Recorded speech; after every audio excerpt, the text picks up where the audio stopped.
안녕하십니까. 반갑습니다. 153페이지 가시고 1번부터 보시면 되죠. 자, 1번 지문 가시면 공무원의 직무 수행 중 경과실까지만 밑줄 그어둘게요. 경자에 표시를 딱 하신 다음에 1번 지문 체크하시고 중요한 지문 같습니다. 자, 국가가 있지 않습니까? 국가가 있고 A가 이제 공무원이었다. 자, 공무원 A 같은 경우가 B한테 직무 수행 중에 B한테 이제 피해를 야기했을 경우에 B가 이제 국가한테 국가 배상 청구하는 거 말고요. B가 이제 A 상대해가지고 공무원에게 개인 책임을 이제 물을 수 있는가 없는가에 대한 문제 같은 경우는 크게 두 가지의 경우를 구분해가지고 자, A 공무원께서 단순 경과실에 불과했을 경우는요.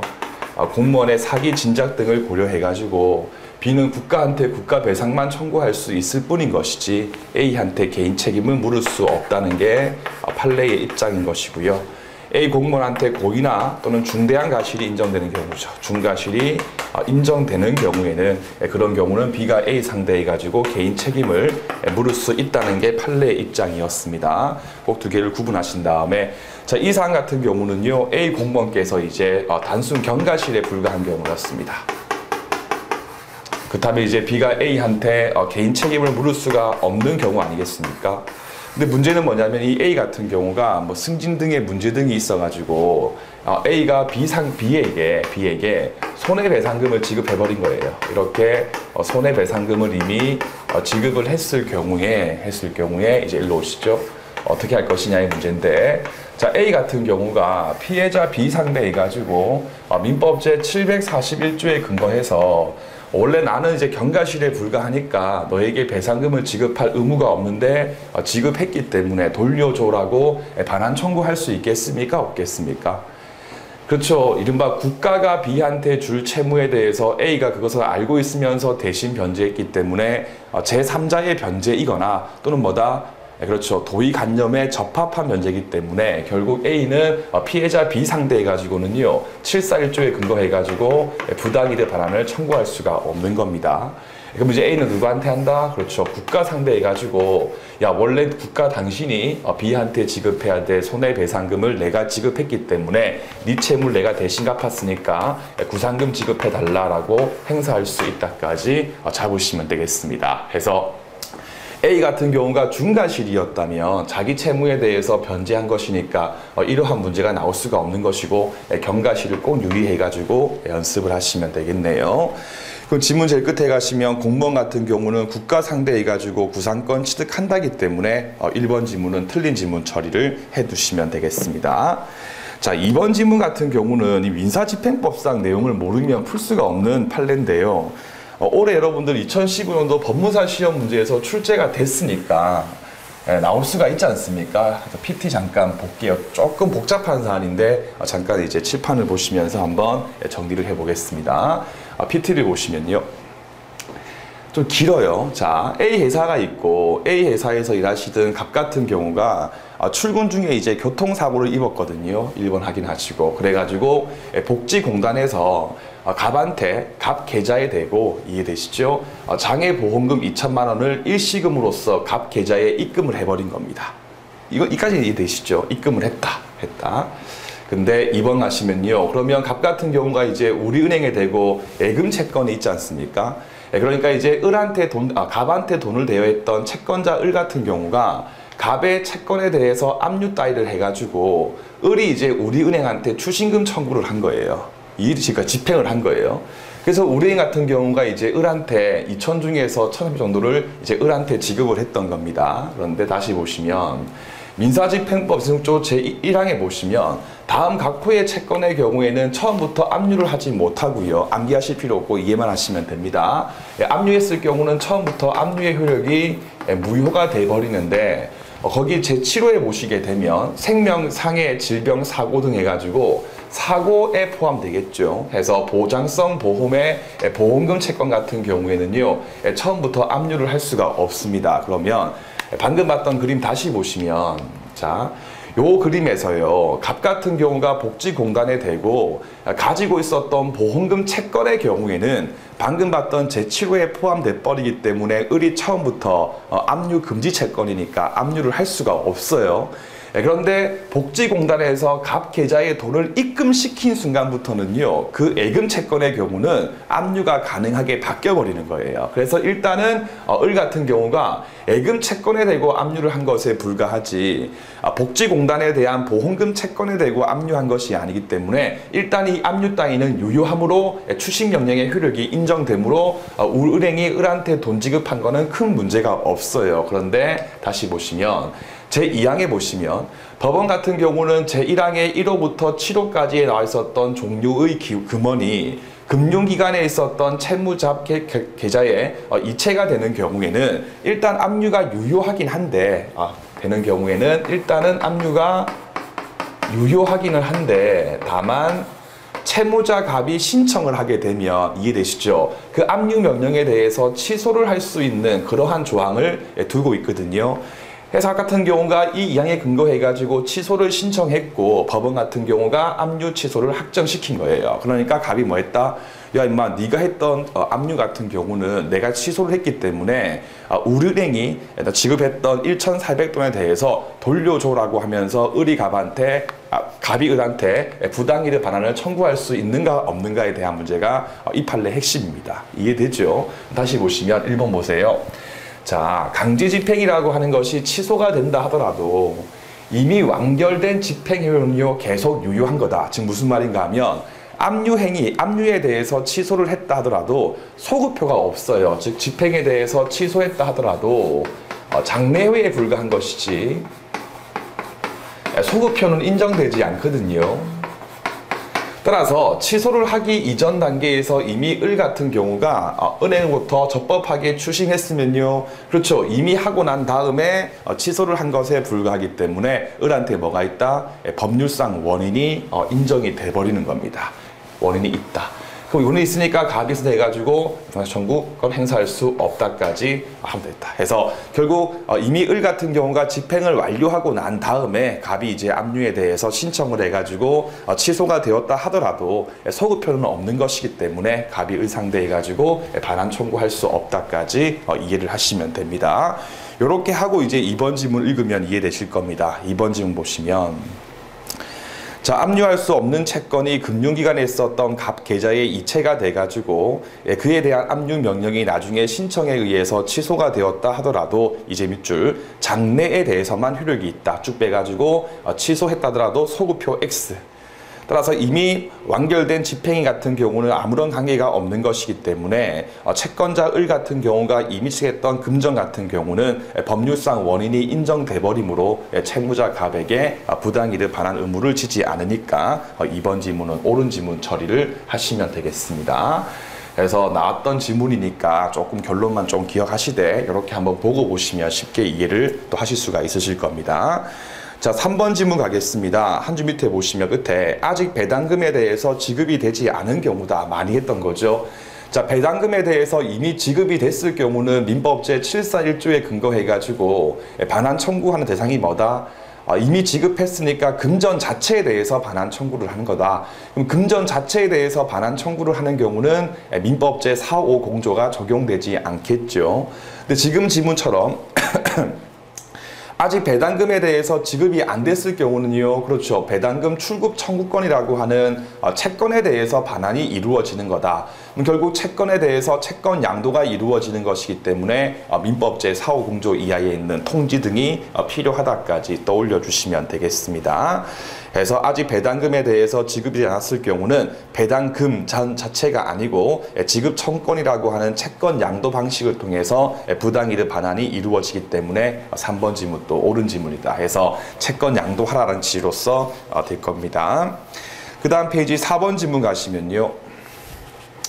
자, 무단으로서 공유물에 대해서 사용 점유하는 자가 병상금 부과 처분에 따라서 변상금에 대해서 납부를 했는데 그 병상금 부과 처분이 이제 밑줄 당연 무효도 아니고 취소도 되기 전이라면 까지 밑줄 그으신 다음에 뭐예요?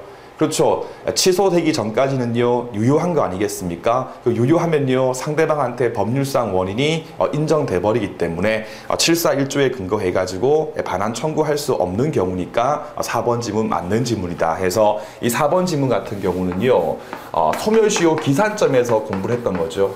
소멸시효의 기산점에서. 그래서 부당이득 반환 청구권의 소멸시효가 언제부터 진행하느냐 해서 행정처분이 중대하고 명백해가지고 처음부터 당연 무효인 경우하고 또는 중대 명백은 아니기 때문에 단순 취소 사유에 불과한 경우를 구분하신 다음에 행정처분이 처음부터 무효인 경우에는요, 온합했을 때부터 바로 소멸시효 진행이 이루어지는 거고, 단순 취소에 불과했을 경우는요, 그렇죠, 행정처분에 대해서 취소 판결이 확정됐을 때부터 반환 청구할 수 있기 때문에 그때부터 소멸시효 진행이 이루어진다. 그럼 취소를 안 했을 경우는요, 유효한 것이기 때문에 법률상 원인이 상대방한테 인정되므로 반환 청구할 수 없으니까 4번 지문은 옳은 지문 처리를 해주시면 되겠습니다. 5번을 읽어보시면 되고요. 6번 지문도 체크하시고 중요한 판례입니다. 6번도 체크하시고 중요한 판례인데, 그러니까 이제 A가 원고가 피고 상대해가지고 민법제 741조에 근거해가지고 부당이득 반환 청구를 하면 항변 단계에서 746조 본문에 불법 원인 급여에 항변을 할 것이고, 그럼 다시 한 번 더 재항변하기를 746조 단서나 또는 불법성 비교론에 근거해가지고 재항변이 이루어지는 구조까지는 충분히 이제 익혀주실 겁니다. 자, 일로 오시면요. 불법 원인 급여, 불법 원인의 의미가 무엇이고 급여의 의미가 무엇이고 효력 범위에 대해서 이 세 가지를 정리를 하시면 되는 거죠. 통사 판례 같은 경우는요, 단순 강행법 위반 같은 경우는 포함되지 않기 때문에 반환 청구할 수 있다고 해서 A하고 B 사이에서의 부당이득이 급부 부당이 같은 경우는 민법제 103조에 근거해가지고 계약 등이 무효가 됐을 경우에만 적용시킨다. 급여 같은 경우는요, 종국적인 급여를 의미하고 있다 해서 판례 두 가지죠.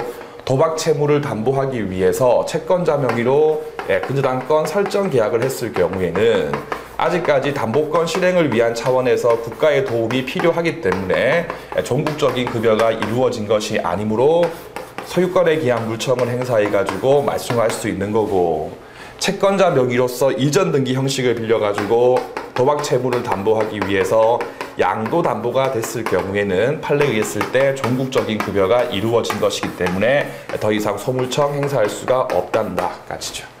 효력 범위에 가시면요, 1번 민법제 741조에 근거해가지고도 반환 청구할 수 없고, 두 번째 민법제 750조에 근거한 배상도 청구할 수가 없고, 세 번째 민법제 3조 소유권에 기한 물청도 행사할 수 없다는 게 판례 입장이다까지 한 번 더 떠올려 주시면 되겠습니다. 그래서 6번 지문 가시면요, 불법 원인이 해당했을 경우에는 제일 끝에 보시면 손해배상도 주장할 수가 없는 것이기 때문에 6번 지문 또 틀린 지문 처리를 하시면 되겠습니다.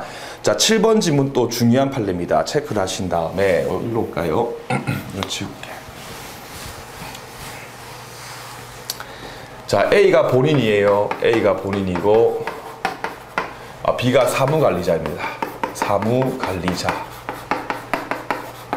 사무관리에 근거해가지고 B가 A한테 이제 급부를 했습니다. 급부 이행을 했다. 근데 그 급부 이행 때문에 제3자 C에게도 이른바 사실상의 이익이 생겼습니다. 사실상의 이익이 생겼을 경우에 B가 A 상대해가지고 사무관리에 근거한 비용 상환은요, 당연히 청구할 수 있습니다. 그거 말고 B가 C를 상대해가지고 민법제 741조에 근거해가지고 부당이득 반환 청구할 수 있는가 없는가에 대한 최초의 판시인데, 여러분들 B가 A한테 도급 계약을 맺고 계약상 급부 이행을 했는데 그 급부 행위에 의해서 3자 C한테 이득이 있었을 경우에 B가 A 상대해가지고 계약상 청구하는 거 말고 3자 C를 상대해가지고 반환 청구할 수 있다 없다? 판례가 뭐였습니까? 그렇죠. 판례는 정용물 속건에 대해서 부정하는 게 판례 입장이었죠.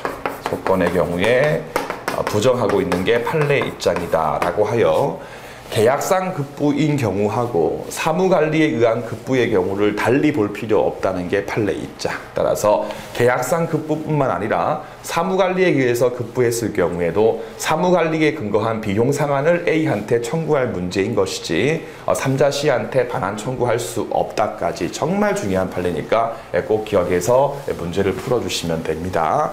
출제가 될 것 같습니다. 그럼 7번 질문 제일 끝에 보시면 제3자에게 741조에 관한 반환은 청구할 수가 없다기 때문에 7번 질문은 틀린 질문 처리를 하시면 되겠네요. 넘기신 다음에 1번 질문 같은 경우는 두 줄 밑에 국가가 토지 진정한 소유자가 따로 있음에 대해서 알고 있었다는 등의 별도의 사유가 없는 한까지만 밑줄 그으시면 되고요. 그 뒷부분 한번 천천히 읽어보시면 충분하실 겁니다. 자, 이제 2번 질문 가보시면요. 진정한 소유자가 X 토지에 대한 임대에 대해서 계획하고 시도했으나 임대하지 못했고 그렇게 임대하지 못한 것이 원인 무효 등기에 있음에 대해서만 증명된다면 국가 상대해가지고 인과관계에 인정되기 때문에 배상 청구를 할 수 있다 없다에 관한 문제인데 요 2번 질문은 어떤 사안이냐면요. 자, A하고 B가 이제 X 토지에 대해서 공유를 하고 있는 관계였습니다. 그리고 이제 등기 공무원이 계시겠죠. 등기 공무원 C가 있다. 근데 이 C의 가실에 의해 가지고 2분의 1, 2분의 1씩 공유를 하는 건데 A 명의로 이제 전부 다에 대해서 등기가 이렇게 격려가 된 거예요. 이해되시죠?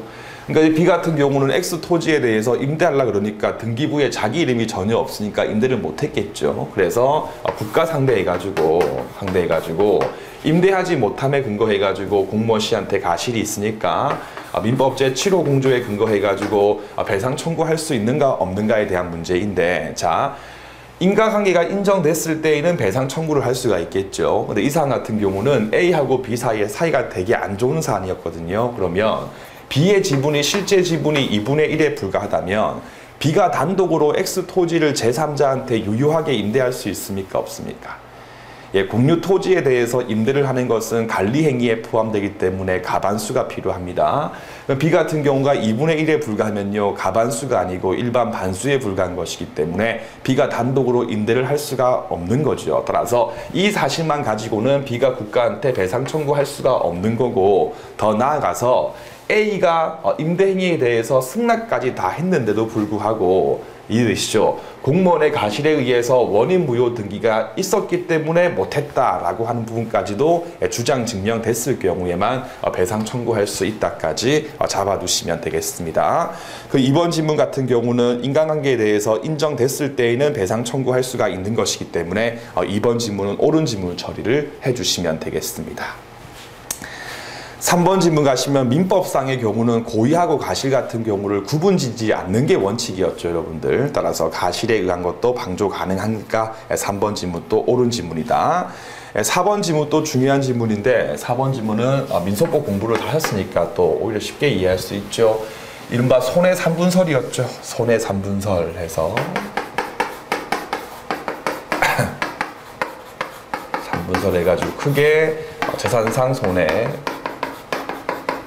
정신적 손해로 먼저 구분을 짓고요. 크게 또 두 가지죠. 적극적 손해, 소극적 손해에서 1번, 2번, 3번 각각 별개의 소속물이다까지는 다들 기억나실 겁니다. 그 원칙은요, 이거는 각각 뭐예요? 별개인 것이기 때문에 여기에 있는 사유에 근거해가지고 3번에 있는 전적고통에 대한 부분 배상 금액이라고 하는 것을 증액시킬 수 있다 없다? 원칙은 안 되는 게 원칙이죠. 해서 이렇게 했을 때 원칙적으로 증액 따위를 시킬 수 없는 게 원칙이다. 다만 예외적으로 우리 판례 같은 경우는요, 원고에게 이른바 재산상 손해가 발생된 것이 확실해요. 손해가 인정이 되는데, 예를 들면 최초로 이제 A가 X 아파트를 B에게 분양을 했는데 아파트 옆에 막 무덤이 있고 막 그런 사안이었어요.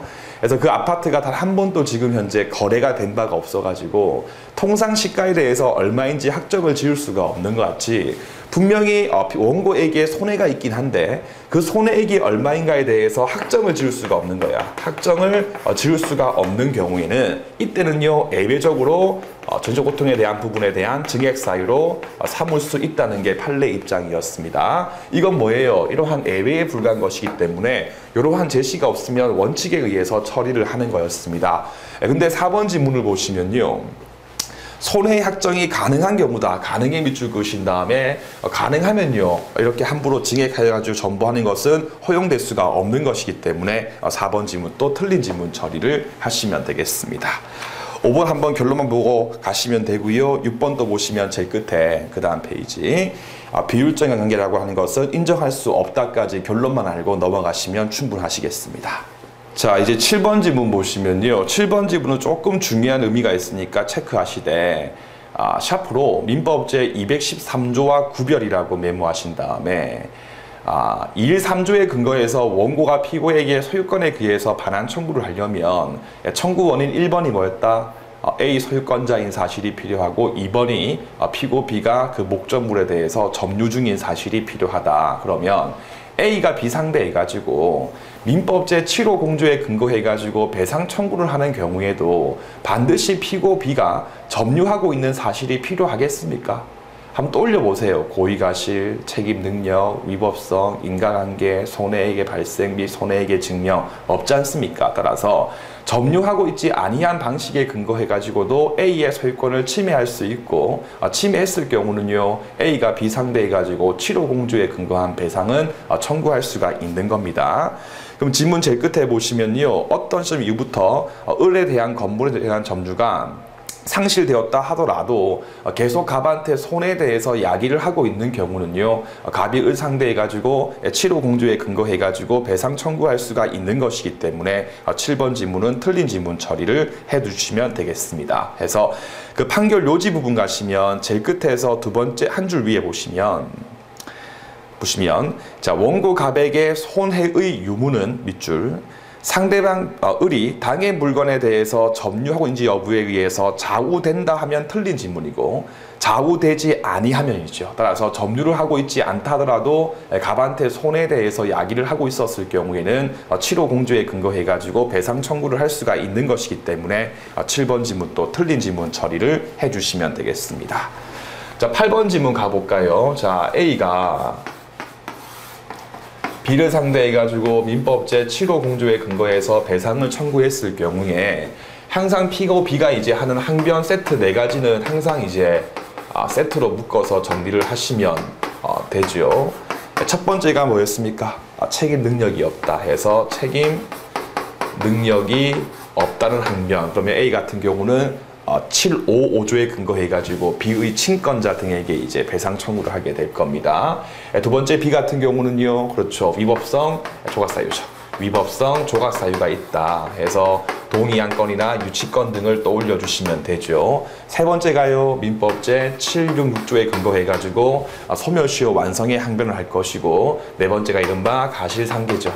다만 4번 같은 경우는요, 법원 직권 조사사항이기 때문에 별도의 주장을 하지 아니한 경우에도 참작이 들어간다까지 기억하신 다음에 요 2번 지문이 이 8번 지문입니다. 그래서 권리 침해한 사실이 인정됐을 경우에 제 끝에 위법성이 없다는 점은요, 그렇죠. 이를 주장하는 피고 측한테 주장 증명 책임이 있는 것이기 때문에 8번 지문 같은 경우도 옳은 지문 처리를 해주시면 되겠습니다. 9번 지문 또 체크하시고 아주 중요한 판례고 계속 나오게 될 겁니다. 9번 잠깐 볼까요? 이것도 이제 민소법 공부했으면 또 쉽게 일을 할 수가 있어요. 자, A하고 B가 있는데 A가 이제 피기망자, 기망을 당해가지고 B하고 B가 이제 기망자였습니다. 어떤 계약을 하게 됐는데 A 같은 경우가 민법 제110조에 근거해가지고 취소를 했다. 그러면 A가 B한테 여러분들 행사할 수 있는 권리는 크게 두 개 아니겠습니까? 그래서 민법 제741조에 근거해가지고 반환 청구도 할 수 있을 것이고, 기망 위법성이 있기 때문에 민법 제7호 공조에 근거한 배상도 청구할 수가 있는 거다. 이상 같은 경우는요, A한테 일단 1억 정도의 손해가 있었고요. 그리고 A한테도 20% 정도의 부주의가 있었어요. 그러면 A 같은 경우는요, 민법 제741조에 근거해가지고 소를 제기하는 게 훨씬 더 유리하죠. 왜? 741조에 근거해가지고 소를 제기하는 경우에는 가실상계라고 하는 것이 이루어질 수가 없는 거니까. 그런데 A 같은 경우가 민법 제7호 공조에 근거해가지고 소를 제기를 했고, 이해되시죠? A가 승소를 하긴 했는데, 문제는 뭐예요? 20%만큼 가실이 있어버리니까 8천만 원까지만 A가 승소를 한 겁니다. 나중에 이제 A 같은 경우가 이게 1번이죠. 그 뒤에 다시 로마자 1번에 근거해가지고 A가 B를 상대로 해가지고 나머지 2천 부분에 대해서 반환 청구할 수 있는가 없는가에 대한 부분인데, 이렇게 반환 청구하니까 이 B 같은 경우가 이른바 본안전 항변으로서 기판력에 반한다라고 했던 거예요. 기판력 반해요, 안 반해요? 안 반하죠. 왜? 판례에 의했을 때에는 소송물이 다른 경우니까. 됐죠? 따라서 청구할 수 있다까지 잡아두시면 되겠습니다. 그래서 제일 끝에 보시면 제한된 2천만 원에 대해서 부당이득 반환 청구하는 것도 허용된다기 때문에 9번 지문 틀린 지문 처리하시고 아주 잘 나오는 판례입니다.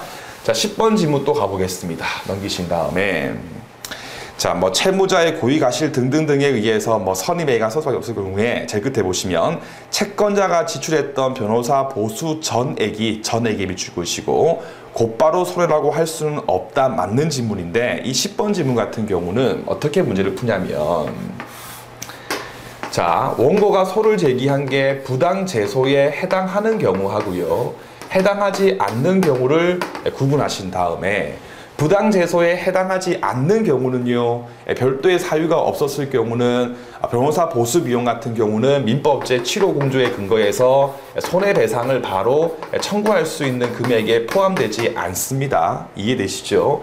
근데 부당세에 해당하는 경우는요, 이런 경우는 손해배상을 청구할 수가 있는데, 일단 이 지문 같은 경우는요, 손해배상을 청구할 수 있는 것을 전제로 한 지문이다. 그럼 그 다음 단계에서 예를 들면 갑이 을상배해 가지고 소가 한 2, 3억짜리 X 토지에 대해 소송을 제기했어요. 근데 을 같은 경우가 돈의 문제가 아니고 존심이 상하는 거야. 그래가지고 저기 태평양 로펌 가가지고 야, 내가 3억 줄게 해가지고 이제 수임해가지고 승소를 했습니다. 그랬을 경우에 실제로 지급한 돈이었던 만큼 배상 청구를 할 수 있는지, 아니면 사회 통념상 상당성이 인정되는 부분만큼 청구할 수 있는지에 관한 문제인데, 상식에 의했을 때 여러분들 판례 있지 않습니까? A가 B를 교통사고에 치였어요. 근데 이 B가 이제 병원에 입원을 했는데 일반 병실이 아니고 최고급 상급 병실에 입원을 했습니다. 그럼 실제 비용 전부 다에 대해서 배상 청구할 수 있다 없다? 없는 거죠. 통상 병원 입실료까지만 청구할 수가 있다. 똑같은 거죠. 해서 실제 금액이 아니고 상성이 있는 부분까지만 청구할 수가 있는 거다. 그 10번 지문 제일 끝에 오시면요, 곧바로 전부 다라고 볼 수는 없는 것이고, 줄였던 금액 중에서 상당성 있는 범위 4가지만 이제 손해 범위 안에 포함돼 가지고 배상 청구를 할 수가 있는 것이기 때문에 10번 지문 또 옳은 지문 처리를 하시면 되겠습니다. 자, 11번 지문 같은 경우는요, 차액설이라고 메모하시죠. 차액설이라고 설 메모하신 다음에 11번 지문 보시면 A가 B한테 기망을 해가지고 어떠한 위임에 대해서 일을 맡기는 그런 사안이었거든요. 그래서 이 B 같은 경우가 잘 모르는 상태에서 어떤 권리를 취득하기 위한 대금, 그러니까 수임인의 지위에서 권리를 취득하기 위한 대금을 지급을 했고, 그리고 그 취득에 근거했던 각종 세금도 함께 지급을 했던 거예요. 지급을 했다. 나중에 알고 보니까 다 필요 없는 일이었어. 해서 B가 A 상대해가지고 7호 공조에 근거해서 배상 청구를 하는데, 끊을게요. 권리 취득했던 부분 같은 건 당연히 이거는 손해 범위 안에 포함되기 때문에 배상 청구할 수가 있겠죠. 말고 이 권리 취득할 때 어떤 세금 냈던 부분, 이것도 이제 B가 A한테 배상 청구할 수 있는 손해 안에 포함될 수 있는가 없는가에 대한 문제거든요. 무슨 설? 차액설. 그래서 A가 B한테 기망의 행위를 하기 전과 후를 비교한 차액만큼에 대해서 B가 A한테 배상을 청구할 수가 있는 거다. 그럼 A가 B한테 기망 따위를 전혀 안 했으면요, B 같은 경우는 취득하기 위한 사무에 대해서 처리를 안 했겠죠. 그럼 세금도 안 나왔겠죠. 근데 내는 이유가 뭐예요? A가 B한테 기망을 했기 때문에 따라서 이 부분도 손해 범위 안에 포함되기 때문에 B가 A한테 7호 공조에 근거하여 배상 청구할 수 있다까지. 그럼 제일 끝에 보시면요, 대금뿐만 아니라 세금까지 다 포함되기 때문에 11번 지문도 옳은 지문 처리를 하시면 되겠습니다. 12번 보시면 되고요. 담배 보기 싫은 판례고. 13번 지문 가보겠습니다. 영득행위에 밑줄 그어두시고요. 자, 영득행위를 했을 경우에도 피해자한테 가실이 있음에 근거해가지고 참작해버리면요, 깎인 금액만큼은요 행령범한테 기속이 이루어진다. 따라서 별도의 사유가 없으면요, 그렇죠, 시침하기 때문에 제일 끝에 허용되지 않는 게 원칙이기 때문에 13번 지문 또 옳은 지문 처리를 해주시면 되겠습니다. 14번 또 보시면 되고요. 15번 지문 가겠습니다. 민법상 공부행위 같은 경우는 그 자체를 공동으로 하거나 교사 방조의 경우뿐만 아니라 넓게 보는 게 판례의 입장이었죠. 따라서 행령 따위를 통해서 지겠던 작물 등에 대해서 먹는 등의 피해 발생의 공동성만 인정이 돼도 일단은 성립이 이루어지기 때문에 15번 지문 맞는 지문이다. 다만 내부 관계에서 내부 부담 부분에 이제 차이가 있을 수는 있겠죠. 따라서 15번 지문 또 옳은 지문 처리를 해주시면 되겠습니다. 16번, 7번 두 개도 결론만 보시면 되고요. 18번 지문 같은 경우도 첫 줄에 보시면 가볍게 의사의 설명 의무 위반에 의했던 고통에 대한 배상 청구에 있어서 밑줄 설명 의무 위반이 인정되지 않는 부분에 밑줄 그으신 다음에 설명 의무 위반이 인정되지 않거나 또는 처음부터 설명 의무가 아예 인정되지 않는 경우는요, 그런 경우는 배상 청구할 수 있는 범위 안에 포함될 수가 없는 거죠. 그럼 지문 제일 끝에 보시면요, 금액 등 같은 경우는 포함되지가 않는 것이기 때문에 18번 지문은 옳은 지문 처리를 해주시면 되겠습니다. 자, 그 다음 페이지 19번 지문 또 체크하시고요. 20번 지문 또 체크하시고 둘 다 중요한 것들인데요. 좀 할 게 있는 부분들이니까 다음 시간에 마저 하도록 하겠습니다.